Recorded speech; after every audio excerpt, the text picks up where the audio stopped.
Good afternoon. এখন বাজে রাত্রি 11:30। তো আমার ব্যাকগ্রাউন্ড দেখে তোমরা কিছু আন্দাজ করতে পারছো না কিনা জানি না, আমার এবং বডিটা দেখছো তো দুলছে। যাই হোক, আমরা এখন আছি পুরী এক্সপ্রেসে। তো আমরা যাচ্ছি পুরী। হাওড়া থেকে 10:35 রাত্রি ট্রেনটা ছেড়েছে। আমরা যথারীতি ট্রেনে চাপতেও পেরেছি এবং যেতে পারছি। এতক্ষণে আমি বুঝতে পারছি যে আমার পুরী যাত্রা হচ্ছে। কেননা সকাল থেকে এমন একটা পরিস্থিতি ছিল, আমি ভাবতেই পারিনি যে এবারও আমি যেতে পারবো। 2008 কি 9 সালে আমি লাস্ট পুরী এসেছিলাম। তারপর থেকে যতবার আমার পুরী যাওয়ার জন্য টিকিট কাটা হয়েছে, কোনো না কোনো কারণে ক্যান্সেল হয়ে গেছে। তো এখন বিভিন্ন রকম নয়, বাবাকে যে যার কাছে রেখে আসবো সে তার সঙ্গে টাইমের অ্যাডজাস্ট হয়নি, বা রিওর পরীক্ষা বা কোনো কারণে, বা বাবা কোনো শরীর খারাপ হয়ে গেছে সেই কারণে, বা আমাদের নিজেদের মধ্যে কোনো অশান্তি হয়েছে, তার জন্যে যতবার টিকিট কাটা হয়েছে ততবার ক্যান্সেল হয়েছে। সেই জন্য সকাল থেকে আমি ভাবতে পারিনি যে আমার পক্ষে যাওয়া সম্ভব হবে কি হবে না, আমার জগন্নাথ আমাকে টানবে কি টানবে না। ওই জন্য আমি কাল থেকে কাউকে বলিও নি যে আমি এরকম যাচ্ছি। চুপচাপ আর ব্যাগ গুছিয়েছি। কখন জানবে? আজকেই দুপুর 2টো কি 2:30টার সময় ব্যাগ গুছিয়েছি। ব্যাগ গোছাতেও যেন হবে তো, পারবো তো, যাওয়া সম্ভব, অসুবিধা নেই তো, এইসব বিভিন্ন রকম পেছন থেকে একটা টান হচ্ছিল। তাও যাই হোক, তোমাদের আশীর্বাদে, জগন্নাথ বলরাম সুভদ্রার আশীর্বাদে আমি ট্রেনে চেপেছি। যখন ঠিক পৌঁছে যাব, তো সকালবেলায় পৌঁছে যাব। এখন আমাদের খাওয়া দাওয়া হয়ে গেছে আর সবাই ঘুমিয়ে পড়েছে। সেই জন্যে আমি রাত্রিবেলাতেই ভিডিওটা করছি। সবাই ঘুমিয়ে গেছে, কিন্তু আমার এই ফোনের ফিচার্সটা আমার খুব ভালো লাগছে, যে একটা ফ্রন্টেও একটা টর্চের বা ফোকাস দিচ্ছে, সেই জন্য ভিডিওটা খুব ভালো হচ্ছে। তো সেই কারণে আমি ভিডিওটা করছি এবং খুব আস্তে আস্তে ফিস করে কথা বলছি। কানে দেখো হেডফোন লাগানো আছে, খুব আস্তে আস্তে কথা বলছি যাতে কারোর ডিস্টার্ব না হয়। সবাই ঘুমিয়ে পড়েছে, সবাই শুয়ে পড়েছে। তা আমরা ওঠার পরে ট্রেনটা যথারীতি একদম রাইট টাইমে ছেড়ে তারপরে আমি বাড়ি থেকে খাবার করে নিয়ে এসেছিলাম। তো করেছিলাম রাতের জন্যই। তো যাই হোক, খাবারটা করে আমরা খাওয়া দাওয়া করলাম, খাওয়া দাওয়া করে শুয়ে পড়লাম। শুয়ে আগে দেখলাম ভিডিওটা করে নিই, একটা ছোট্ট আপডেট তোমাদেরকে দিয়ে দিই। তো আমরা যাচ্ছি জয় জগন্নাথ ধাম। তো পুরী এক্সপ্রেসে করে কালকে সকাল 7:30টায় পৌঁছে যাবে। তারপর তোমাদের সামনে আবার আসবো। এখন আমি হয়তো এগুলো দেবো না, ভিডিওগুলো আমি সব স্টোর করে রাখছি, বাড়ি ফিরে তারপরে তোমাদেরকে দেব। জয় জগন্নাথ। শুভ সকাল। এখন বাজে 6টা কি 6:30। খুদ্দা রোড ঢুকছে, যেখানে আমাকে না দেখতেই হবে। কেন জানো? এটা হচ্ছে আমার জন্মস্থান, যেটা টানে, মন থেকে টানে। বাবা মা দিদির কাছে এখানকার প্রচুর গল্প শুনেছি। এখানকার যে কোরেলের কোয়ার্টারে বাবা থাকতো সেসব গল্প শুনেছি। ভেতর থেকে যেন কেমন একটা সব ছবির মতো ভাসতে থাকে। মনে হয় যেন আমি এখানে থেকেছি, সব জানি। কিন্তু এতই তো ছোট, কিছু কি মনে থাকার কথা? তাও আমার মন কেন কাঁদছিল, এই জায়গাটা দেখতেই হবে। চলে এলাম সাইড আপার বাং থেকে নিচে নেমে, চা খেতে খেতে এই সাইড সিনগুলো দেখছি। এবার নেমে গেলাম পুরী স্টেশনে, যেটা মন ভারাক্রান্ত এবং খুব আনন্দ, দুটো মিশ্রণ একটা ভেতরটা ছটপট করছিল। অরূপ কথা বলছিল হোটেলের লোকের সাথে। বাইরে এসে দেখলাম নয় পূজা মণ্ডপ, নয় বিয়েবাড়ি, কিছু একটা হবে। সেটা দেখে বেশ ভালো লাগলো। কলা গাছ, কলার কাঁদি ঝোলানো আছে। এখানে হোটেলের মালিকের সাথে অটোওয়ালার কথা বলানো হচ্ছিল, যাতে ঠিকমতো জায়গাটা চিনে আমাদের নিয়ে যেতে পারে। সেই জন্য আমরা রওনা দিলাম অটো করে। আমার মুখ চোখ দেখে অবশ্যই আমরা বুঝতে পারছো আমি প্রচণ্ডভাবে খুশি হয়েছি। তো সকালবেলা তোমাদেরকে ট্রেন থেকেই একটু দেখিয়ে দিয়েছি যে আমরা খুরদার ক্রস করে পৌঁছেছি। তো খুরদারটা আমার জন্মস্থান, এই জন্য ওই জায়গাটা যদিও কিছুই চিনি না, আমার মানে জ্ঞান হওয়ার আগেই আমরা ওখান থেকে বেরিয়ে গেছিলাম, কিন্তু যেহেতু শুনে আসছি বাবা মায়ের মুখ থেকে, দিদিদাদের মুখ থেকে, যেটা আমার জন্মস্থান, এই জন্য মনটা একটু প্রাণে। যাই হোক, খুব আনন্দ পেয়েছি। আমি পৌঁছে পেয়েছি 4-5 বার চারজন হওয়ার পরে যে আমি পুরী নেমেছি যখন, তখন আমার ধারণা আমি যে জায়গাগুলো এবারে দেখবো বলে মনস্থির করেছি সেগুলো দেখেই তবে বাড়ি যাব। চলো, ওখানে বসে আছি, এখানে হোটেলে অফিসিয়ালি সব কাজকর্ম চলছে, আমি একটু বসে আছি, এরপরে ঘরে রুমে যাব। তারপরে তোমাদেরকে সমুদ্র দেখাতে চেষ্টা করেছিলাম, কিন্তু দেখলাম মানে অফিসে প্রচণ্ড জার হচ্ছে বলে ভিডিওটা ভালো হচ্ছিল না, সেই জন্য এবার ফ্রেশ হয়ে বেরোবো, তখন তোমাদেরকে দেখাবো। এই 22 তারিখেই ঠিক করে ফেললাম আমরা পুরীর মন্দির দর্শন করব। মেন উদ্দেশ্য ছিল এবারেও দর্শন করার মধ্যে আমার এই ধ্বজা লাগানো, যেটা দেখার জন্য আমরা 3:30টার সময় পৌঁছে গেছি, কিন্তু এবারে সেদিনকে খুব তাড়াতাড়ি দেখলাম উঠে গেছে। ভেতরে তো ক্যামেরার অ্যালাউ নেই, বাইরে থেকে যতটুকু পারলাম ক্যাপচার করলাম। তা করতে করতেই আমাদের পান্ডা এলো। পুরো ধ্বজা ওঠানো, ধ্বজা লাগানোটা আমরা যেহেতু দেখতে পাইনি, আমি পরের দিন পরের দিন যেদিন বাড়ি ফিরেছি বৃহস্পতিবার, সেদিন আবার দেখেছি, কিন্তু ভিডিও করিনি। এটা বাইরে থেকেই ভিডিও করেছিলাম, সেটা তোমাদেরকে একটু শেয়ার করলাম। আর ভেতর থেকে যেদিন একদম শুরু থেকে দেখেছি, সেটা তো ওই বললাম ভিডিও ভিতরে অ্যালাউ নেই, ওই জন্যে নিজের হৃদয়ে, মনে, ব্রেনে সমস্ত কিছুটা গেঁথে নিয়ে এসেছি। তো যদি তোমরা অনেকেও দেখে থাকবে, আমার কাছে এটা নতুন, তোমরা যারা দেখে থাকবে তারা জানো কি সুন্দর করে ওরা ওঠে, কী প্রসেসে ওরা ওঠে, কিভাবে পাল্টায়। এবং এবারে আমার ধ্বজা আমি কিনেও নিয়ে এসেছি, যেহেতু এই ভিডিওটা আমি অনেক পরে দিচ্ছি, 3 দিনের ভিডিও করে একসাথে, তারপরে বাড়ি এসে একদিন রেস্ট নিয়ে তারপরে ভিডিওটা দিচ্ছি, এই জন্য এত কথা আমি বলতে পারছি। তো তোমরা দেখো, পান্ডা এসে আমাদেরকে ভেতরে নিয়ে গিয়েছেন, এখনও নিয়ে যায়নি, নিয়ে যাবে আর কি। সেসব ফোন আসবে, কিভাবে আমরা ভেতরে যাব অত তো আর দেখানো যাবে না। ফোন আসার পরে কথাগুলো অন্তত তোমরা শুনতে থাকো।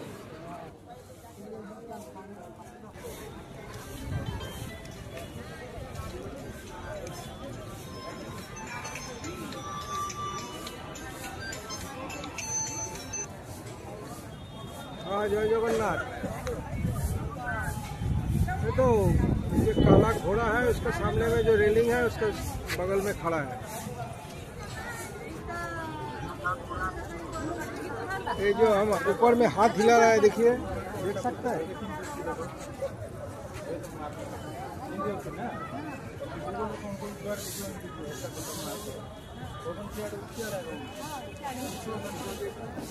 আমরা জগন্নাথ মন্দির দর্শন করে বাইরে বেরিয়ে এসেছি। এবার এখানে বাইরেটা একটু ভালো করে ভিডিও করছি, বিভিন্ন ছবি টবি তুললাম অনেক, তারপরে আমরা নিজেরাই ঠিক করছি। এরপরে পরের দিন ইচ্ছা আছে 23 তারিখ, ভাবলাম একটু মানে চিল্কা যাব। 24 তারিখে আমাদের রাত্রিবেলায় আবার ট্রেন আছে, সেই জন্যই আমরা ঠিক করলাম 23 তারিখেই চিল্কা চলে যায়। তো ওটিডিসিতে গেছিলাম টিকিট কাটার জন্য, কিন্তু সেখানে 23-24 দুদিনই পুরো বুকড হয়েছিল। তার জন্যে প্রাইভেট একটা যে বাসগুলো ছাড়ে, ট্যুরিস্ট বাসগুলো, সেখানে গেলাম, সেখানে গিয়ে টিকিট কাটলাম। পার হেড 650 টাকা করে পড়লো। দুটো টিকিট কেটে রাতের খাবার দাবার সেরে চলে এলাম হোটেলে। আর তার আগে এই স্বর্গদ্বার একটু ঘুরে নিলাম, কারণ সমুদ্র গেছি, এখনও সমুদ্রটা ঠিকমতো দেখবো না, এই জন্য এই জায়গাটাকে একটু ঘুরে আর সমুদ্রের সাইডে ধারে ধারে একটু ঘুরে, যেগুলো দেখে একটু ভালো লাগে। এই জায়গাটা এত সুন্দর করে সাজানো থাকে না, খুবই ভালো লাগে। এখানে কিছুক্ষণ বসলাম, তারপরে রাত্রিবেলায় খাওয়া দাওয়া করে একবারে হোটেলে এলাম। তাড়াতাড়ি করে শুয়ে পড়লাম, কারণ পরের দিনই সকাল 7টায় বাস, মানে বাড়ি থেকে 6টা নাগাদ বেরিয়ে যেতে হবে। বাসের জার্নিটা তোমাদেরকে আর দেখালাম না। বাস থেকে চিল্কায় নেমে তারপরে একটা খাবার অর্ডার দিয়ে লাইফ জ্যাকেট ভাড়া নিয়ে নৌকোয় চেপে গেলাম। নৌকোয় প্রথমেই যা হচ্ছে লাল কাঁকড়ার বীচ, তো সেখানে গেলাম, কিন্তু সেখানে আমাদের লাল কাঁকড়া তো কিছুই দেখতে পেলাম না। ঝুড়ি করে কতগুলো লাল কাঁকড়া এনে আমাদেরকে দেখালো, সেগুলো দেখলাম। তারপরে কিছু স্টোন দেখালো, সেগুলোও দেখলাম। তো আর আমরা কিছু কিনিনি ওখানে, কেননা আমি জানি যে এগুলো রিয়েল নয়, এগুলো সমস্তটাই ফেক। ওখান থেকে আবার রওনা দিয়ে দিলাম। এত সুন্দর লেকের মধ্যে নৌকো করে ভেসে বেড়াতে, জলের মধ্যে খুবই ভালো লাগছিল। যেতে যেতেই দেখতে পেলাম যে হ্রদের মধ্যে প্রচুর পরিযায়ী পাখিরা উড়ে বেড়াচ্ছে। তো সেইটা দেখার জন্য আমরা কিছু খাবার নিয়েও গেছিলাম। আমাদের সাথে যারা ছিল তারা প্রচুর চিড়ে মুড়ি সব নিয়ে গেছিলো।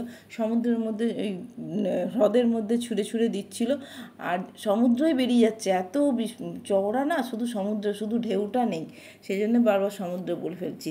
তো এরকম সমানে ওগুলো ছড়াচ্ছিলো, আর ঝাঁকে ঝাঁকে পাখি এসে আসছিল। সামুদ্রিক ঈগল, সারস, তারপরে সাদা আইবিস, তারপরে আরও অনেক কিছু অত সব কিছু পাখির তো প্রজাতির নাম জানি না। সব পাখিরা ঝাঁকে ঝাঁকে আসছিল। তো দেখতে থাকো কেমনভাবে আসছে ওরা।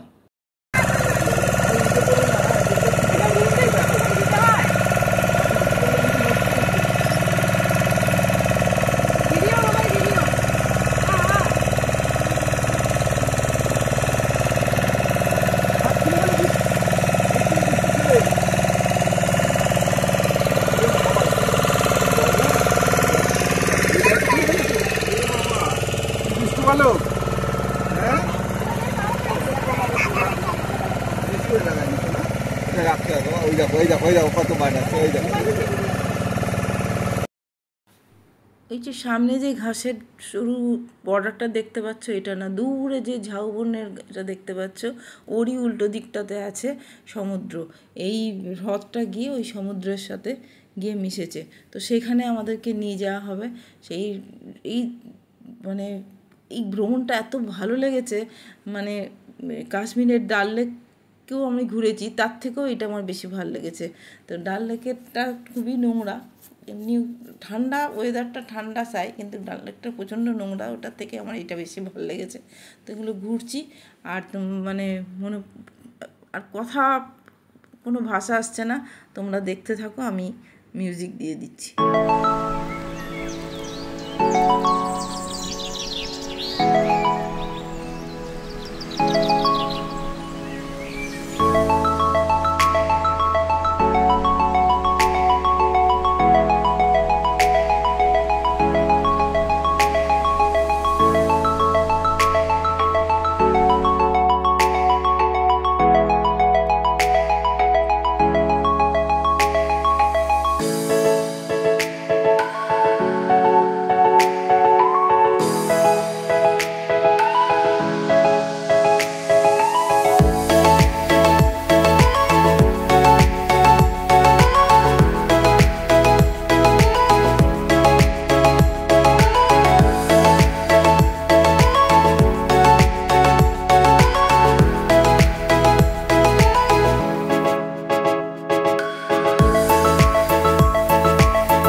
এরপরে চলে এলাম পেঙ্গুইন স্পটে। এখানে তো আর কোনো কথা হবে না, এখানে শুধু দেখো, মন দিয়ে দেখো কোথায় পেঙ্গুইন কোন মুহূর্তে যে উঠে আসবে, উঠে এসে ফট করে আবার নিজে জলের তলায় চলে যাচ্ছে। শুধু পিঠটা আর মুখটা খুব দেখতে পেয়েছি, প্রায় 5-7টা একটা দেখতে পেয়েছি, কিন্তু কখনো ডান দিকে কখনো বাঁ দিকে, মুখ ঘোরাতে ঘোরাতেই তার চেহারা নিচের দিকে চলে যাচ্ছে।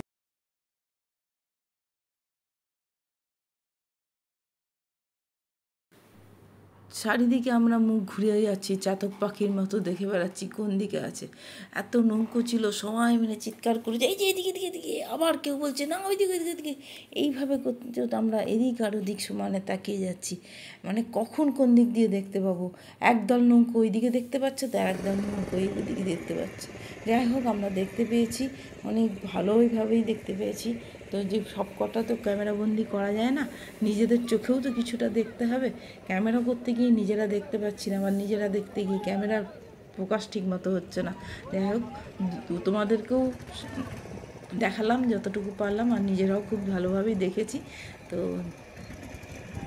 এটাই দেখো, এখান থেকে আমরা আর একটা স্পটে চলে যাব, সেটা নিয়ে আবার তোমাদেরকে পরে বলছি।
আমরা এখন শতপদা শ্রীমাউতে এসে পৌঁছেছি। এসে এখন ডাব খাচ্ছি। এই যে কিছুটা ব্যাকগ্রাউন্ডটা এই যে এরকম খুব চকচক করছে, কিছু বুঝতে পারছো কিনা জানি না। এই যে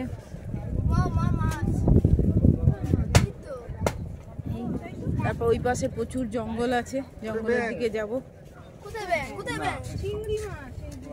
জঙ্গলের দিকে যখন যাব তখন তোমাদেরকে নিয়ে যাবো। ডাবটা খেয়ে নিই, তারপর আমরা জঙ্গলের দিকে রওনা দেব, তখন তোমাদের সাথে সঙ্গে করে নিয়ে যাব। বললাম সীমাউতের যে একটা ঘন ঝাউবন আছে, ঝাউবনের মাঝখান দিয়ে আমরা হেঁটে হেঁটে যাচ্ছি।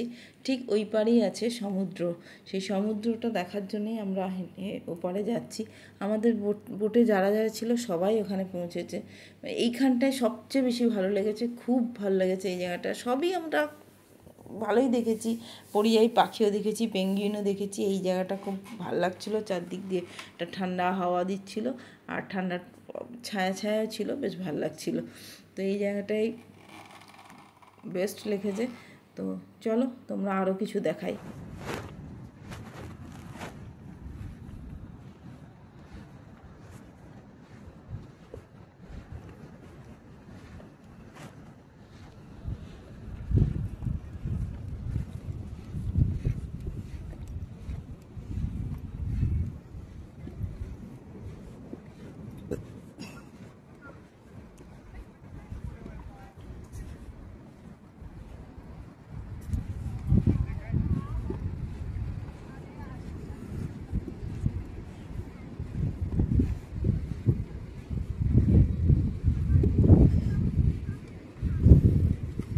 চলে এসছি,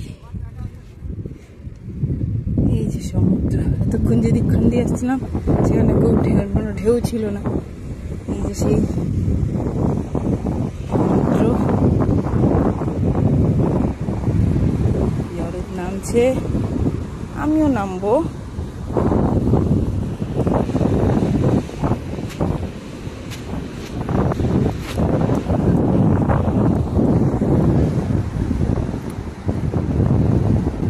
ছাতা চলবে না।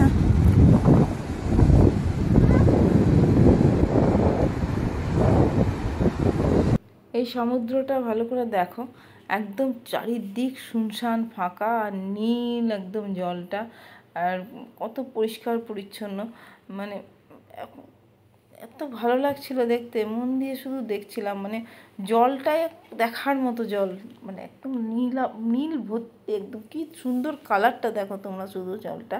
আর এইটারই ওই দিকে চলে গেছে, ওই দিকে গিয়ে ওই চিল্কা হ্রদের সাথে মিশেছে। সেখানটা যেতে পারবো না, কারণ সেখানটা অনেকটা হাঁটা পথ, ওখানে বললো আপনারা যেতে পারবেন না,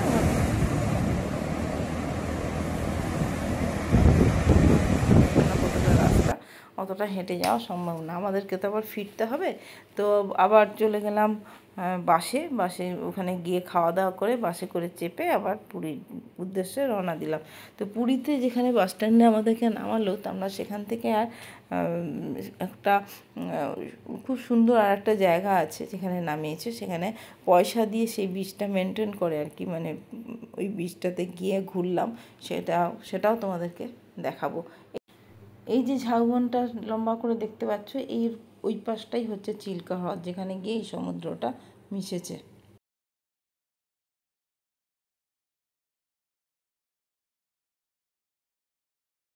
যে বীজটার কথা তোমাকে বলছিলাম, সেটা 20 টাকা দিয়ে টিকিট কেটে এখানে ঢুকলাম। দেখতে থাকো বীজটা, পুরো ডিটেলস তোমাদের সাথে আলোচনা করছি। একটা হোটেল, সামনে সব বসার জায়গা আছে, এই যে সমুদ্র, এই যে সমুদ্রের ঢেউ, ব্লু ফ্ল্যাগ বিচ, একদম নিরিবিলি শুনশান, আরাম করে বিচের এনজয় করো। চিলড্রেন্স পার্ক আছে এইখানটা করে, একটা চিলড্রেন্স পার্ক আছে, আর এই যে হোটেল, আর এই যে পুরো বসার জায়গা, এগুলো তো সব বসার জায়গা।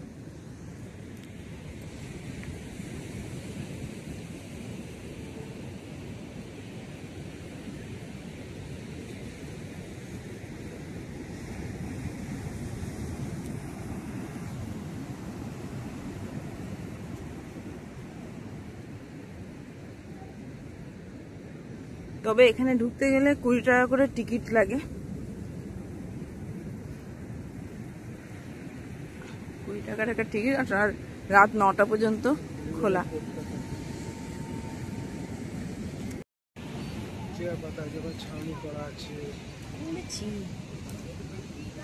এই যে প্রচুর চেয়ার পাতা, এদিকে লম্বা করে বসো। এই যে হোটেলটা, এই হোটেলটাতে এখানে থাকা যাবে, এদিকে খাবার জায়গা, চিলড্রেন্স পার্ক, এদিকে লাইট চেঞ্জ হচ্ছে, আবার হোটেলটার লাইট চেঞ্জ হচ্ছে। এই যে সমুদ্র, সত্যি কথা বলতে নিরিবিলি বসা যাবে। ওই যে ওখানে ছাউনি,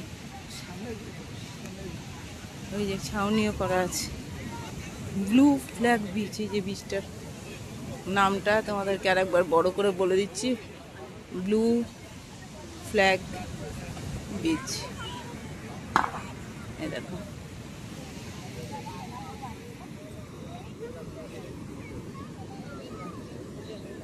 এই দেখো এইরকম চেয়ার, এই যে অরূপবাবু বসে আছেন।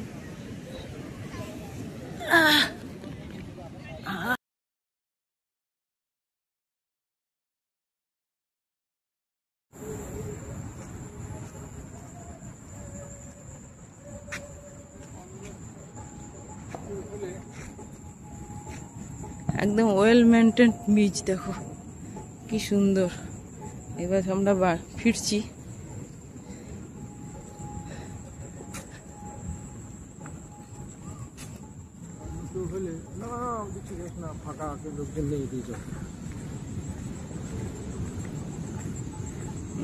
এখানে একটা বড় ঘন্টা,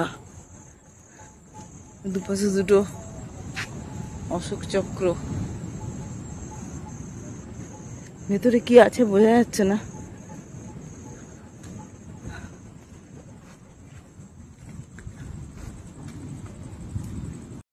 গুড মর্নিং, মানে আমরাও সামনে একদম পুরী বহু দূর দেখতে পাচ্ছ, অত দূর দেখা সম্ভব নয়। পুরোটা হেঁটে হেঁটে সমুদ্রের ধার বেয়ে বালির চর দিয়ে দিয়ে হাঁটতে হাঁটতে পায়ে একদম কেটে যাওয়ার অবস্থা। সেখান থেকে হেঁটে হেঁটে এবার মোহনার দিকে যাচ্ছি। ওই যে অরূপ সামনে এগিয়ে গেছে, তারাও দেখিয়ে দিই একটু ছোট করে। ওই যে অরূপ সামনে এগিয়ে গেছে, এবার যাচ্ছি মোহনার দিকে। একদম এন্ড মানে পুরীর শেষ যেটাকে বলা হয় সেইখানে এসেছি। দেখো এখানে কোনো হোটেল নেই, কিছু নেই, একদম পুরীর শেষ প্রান্তে এসেছি, যেটা বছর 7-8 আগেও কিচ্ছু ছিল না। এখন তাও এই যে হোটেলগুলো হচ্ছে, তৈরি হচ্ছে। আর এইটা দিয়েই চিল্কা যাওয়ার রাস্তা, এরকমভাবে ঘুরে ওইখানটা থেকে ব্রিজ হয়ে চিল্কা যাওয়ার রাস্তা। কিন্তু বাসগুলো এদিক দিয়ে যায় না, মন্দিরের ওই রাস্তাটা দিয়ে ধরে, যাতে একটু সুবিধা হয়। কিন্তু সেই জন্য আমরা ওই মোহনাটা এদিক থেকে দেখতে পাইনি, সেই জন্য এখন যাচ্ছি। আমরা হেঁটে যেতেই বেশি পছন্দ করি, পুরোটাই হেঁটে এসেছি। এইবারে এখান থেকে কিছুটা পুরো মোহনা পর্যন্ত হেঁটে যাব, তারপর আবার তোমাদেরকে ওখানে গিয়ে দেখাচ্ছি।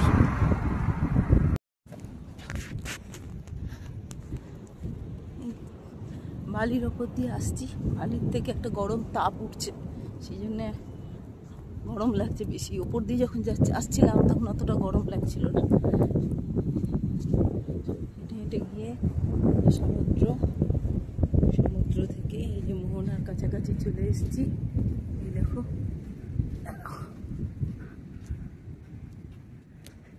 এই যে মোহনার কাছাকাছি চলে এসেছি সমুদ্র থেকে। আর এই হচ্ছে তাজ হোটেল, আমাদের যে কলকাতাতেও তাজ হোটেল আছে, তারই এক ব্রাঞ্চ। সামনেটা এরকম সাজানো, আর ওই যে নদীর জল ঢুকছে, আর এই যে সমুদ্র। অসাধারণ জায়গা। যারা নিরিবিলিতে থাকতে চাও, নিরিবিলিতে আসতে চাও, তারা এইসব জায়গায় এসে থাকতে পারো। আর স্বর্গদ্বারের ওখানটা একদমই প্রচুর ভিড়। কালকে যে ভিডিওটা তোমাদেরকে ছেড়েছি সেটা হচ্ছে আর একটা বিচ ওই দিকের, তো সেইটাতেও যেতে পারো বা এখানেও যেতে পারো। দাঁড়াও কাছে গিয়ে আবার তোমাদের দেখাচ্ছি। মোহনার কাছে আর আসতে পারলাম না, ওটা অনেকটা খাঁজ। এই যে এইটা তোমার হচ্ছে সমুদ্রেরই একটা পার্ট এখানে ঢুকে গেছে, আর মোহনা হচ্ছে এই যে এই রাস্তাটা দিয়ে, এই বালিটার ফাঁক দিয়ে এইখানটা দিয়ে ঢুকেছে। তো এইখানটাতে এইটা পেরিয়ে যাওয়া যাবে না। তো এই তাজ হোটেলের পেছন দিক দিয়ে গিয়ে, এই যে তাজ হোটেলের পেছন দিক দিয়ে গিয়ে ওখানে রাস্তা আছে, ওইখানটাতে যেতে হবে। ওই রাস্তাটা, ওই জায়গাটা দেখতে, দেখি চলো যাওয়া যায় কিনা। এই যে অবশেষে এসে পৌঁছেছি মোহনাতে। এই যে নদী, এখানে ব্রিজ হচ্ছে। আর এই দেখাও আরেকটু কাছে পিঠে যেতে পারি কিনা।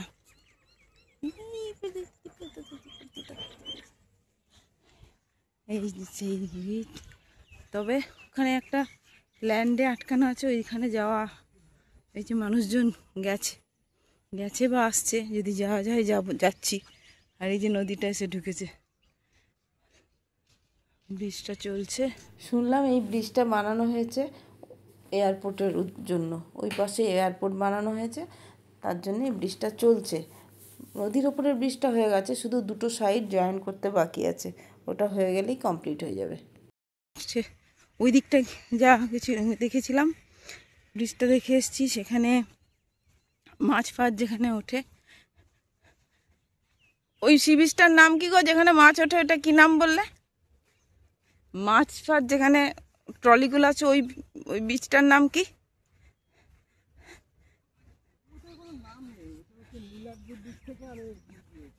নীলাদ্রি বিচের ওপাশে আর একটা বিচ আছে, সেখানে মাছের ট্রলারগুলো আসে। তারপরে তো ব্লু ফ্ল্যাগ,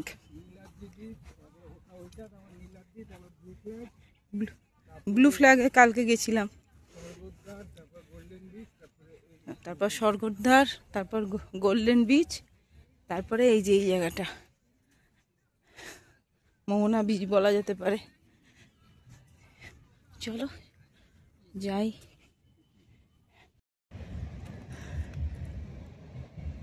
ওই যে সমুদ্র দূরে দেখতে পাচ্ছ, সমুদ্র। আমার এক হাতে ছাতা আমি দেখাতে পাচ্ছি না। ওইখান দিয়ে এসে নদীটা এইভাবে ঢুকছে, ঢুকে এদের ছাতা দিয়ে দিয়ে দেখাচ্ছে, দেখো। ঢুকে এই পাশ দিয়ে সোজা ঢুকে গিয়ে এই যে এই পাশে ঘুরে, এই যে এখানে ব্রিজ দেখতে পাচ্ছ, ব্রিজ দিয়ে ওইদিকে না ঘুরে গেছে।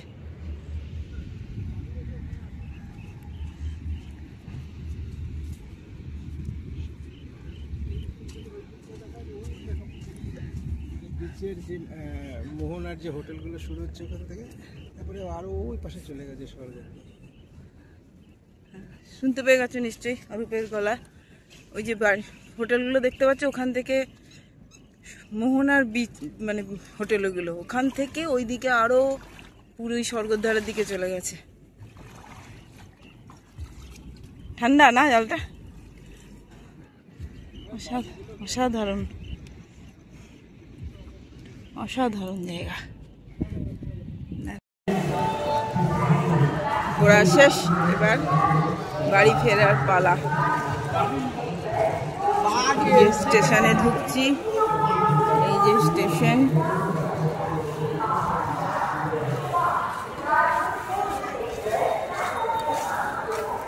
স্টেশন ঢুকছি, আমাদের 10টা 10-এর ট্রেন, এখন 9:45 বাজে। খুব তাড়াতাড়ি চলে এসেছি। বসে থাকবো, একদম খাওয়া দাওয়া করে রওনা দিলাম। এখন বসে থাকবো, বসে থেকে তারপরে ট্রেনে যাব। কাল থেকে আবার নর্মাল লাইফ শুরু।